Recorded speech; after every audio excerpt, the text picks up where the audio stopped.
नमस्कार दोस्तों, मैं आचार्य के.एस. शास्त्री सूर्या ज्योतिष केंद्र पर आपका स्वागत करता हूँ। मित्रों, आज हम चर्चा करेंगे मकर लगन में दूसरे भाव में बैठे हुए शनि की। यदि आपकी जन्म पत्रिका को आप खोलिए और देखिए कि आपकी यदि मकर लगन है और दूसरे भाव में शनि बैठे हुए हैं तो वो किस प्रकार का प्रभाव देने वाले हैं। बहुत आसान तरीके से शास्त्रोगत हमारी बातें हैं। हम पाराशरी सिद्धांत पर चर्चा कर रहे हैं, तो ये मान के चलिए हम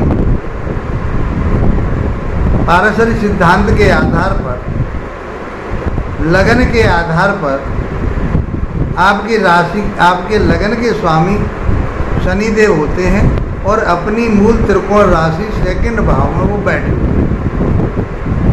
क्या प्रभाव देंगे? तो पहले तो हम शनि के कारकत्व को समझते हैं।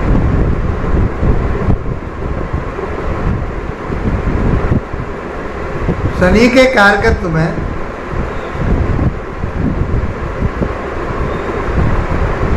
ये न्यायप्रिय कहे गए हैं, जमीन जायदाद के कारक कहे गए हैं, ये सहनशीलता के कारक कहे गए हैं,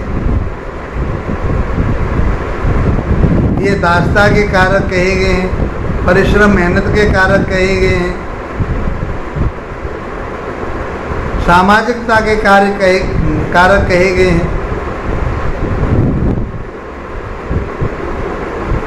बहुत सारी चीज़ें हम शनिदेव से देखते हैं।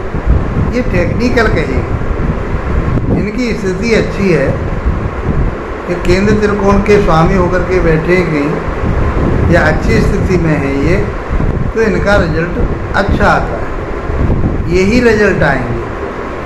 और यदि ये कमज़ोर स्थिति में है, पीड़ित हैं किसी तरह से, तो इन चीज़ों में कमी पड़ेगी। जिस राशि में ये चलते हैं दोबारा उसी राशि में आने के लिए इन्हें 30 वर्ष लगते हैं। अर्थात कहने का अर्थ ये है कि सूर्यदेव, ये शनिदेव सूर्य का 30 वर्ष में एक चक्कर लगा पाते। एक राशि में ये 2.5 वर्ष रहते।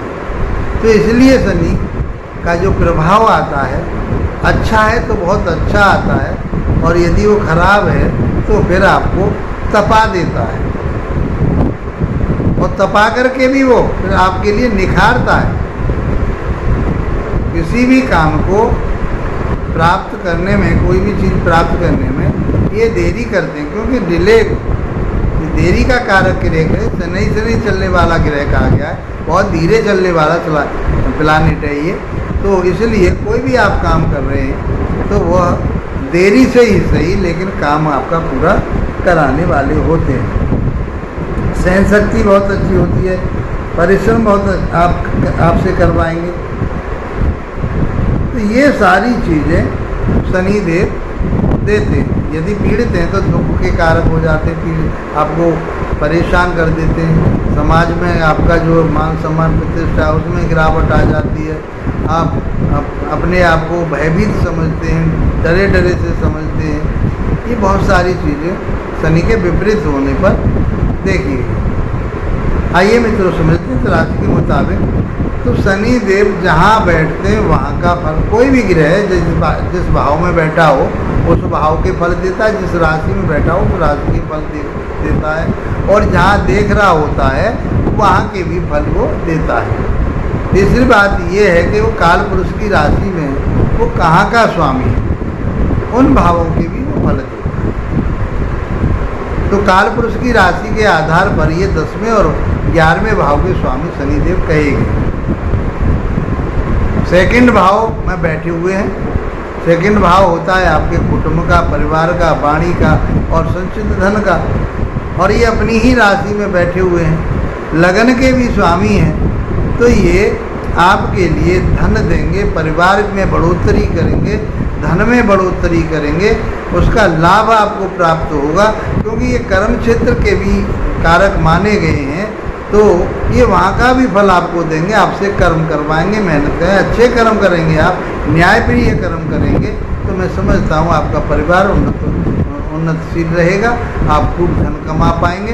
पानी पर नियंत्रण रखें, क्योंकि ये पापी ग्रह है, आपसे कहीं ना कहीं ये कोई ऐसे अपशब्द या ऐसी भ्रांति ना करवाएं जो आपके लिए नुकसानदायक है। वैसे ही यहाँ बैठ करके शनिदेव आपके लिए बहुत अच्छा रिजल्ट देने वाले हैं, क्योंकि लगन के स्वामी जिस भाव में बैठ जाते हैं उस भाव की बढ़ोतरी करते हैं। ये पाराशरी सिद्धांत है, जहाँ देखेंगे वहाँ का प्रभाव देंगे।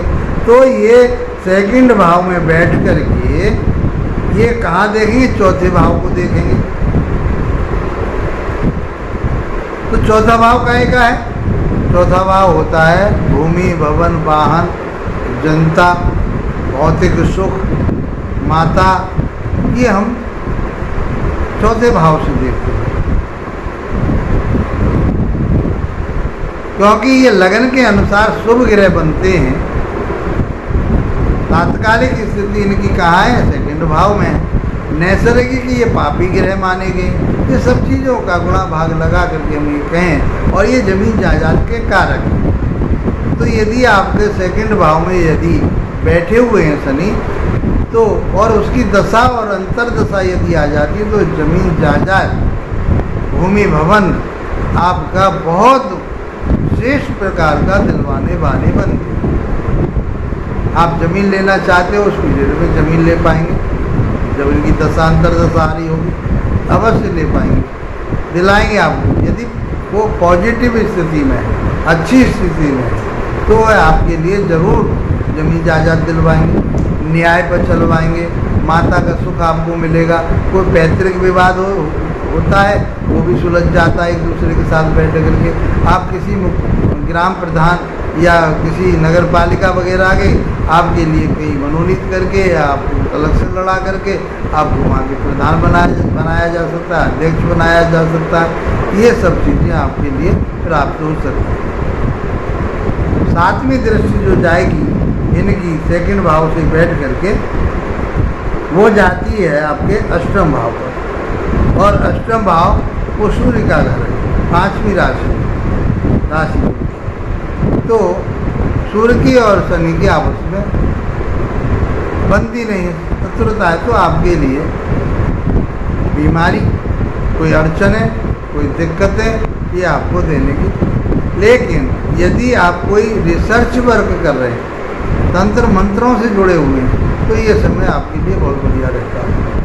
इसकी दशांतर दशा आएगी, आप उस चीज़ों को कर पाओगे। कोई वसीयत से भी आपको लाभ प्राप्त हो सकता है। परिश्रम मेहनत कर करके सूझबूझ से आप उस काम को निकाल लोगे, निकल जाए। देर सवेर आपका काम वो हो जाएगा, अवश्य होगा। कोई रिसर्च कर रहे हैं आप, तो आपको उसमें सफलता प्राप्त होगी।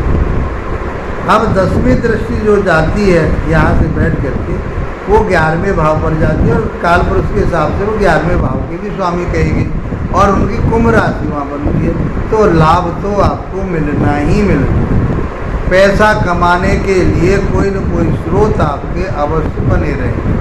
यदि दशा अंतरदशा जिस उस समय में आ जाए, जब भी शनि की दशा अंतरदशा आएगी, जिसमें अंतरदशा प्रत्यंतरदशा आपके लिए बहुत लाभकारी है। तो मकर राशि वाले जातकों के लिए शनि का दूसरे भाव का में रहना, बैठना, स्थित होना आपके लिए बहुत अच्छा श्रेष्ठ फल देने वाला है, क्योंकि ये अपने कर्क राशि के स्वामी कहेंगे, और ये लग्नेश भी कहेगी। लग्नेश सदैव शुभ फल देते हैं, तो आपके लिए हमेशा शुभ ही फल देंगे। आपके लिए ये उन्नति तरक्की कराएंगे, आपके लिए मार्गदर्शन करेंगे, आपका रास्ता बहुत बढ़िया रहेगा। धीरे धीरे आप बहुत प्रोग्रेस करेंगे, उन्नति करेंगे, तरक्की करेंगे। मित्रों, वीडियो अच्छा लगा है तो इसको लाइक शेयर सब्सक्राइब अवश्य कीजिए। कमेंट बॉक्स में आप अवश्य बताइए कि ये हमारा ज्ञान आपके लिए किस प्रकार का फलीभूत हुआ है। इसीलिए आप लोगों का धन्यवाद। नमस्कार।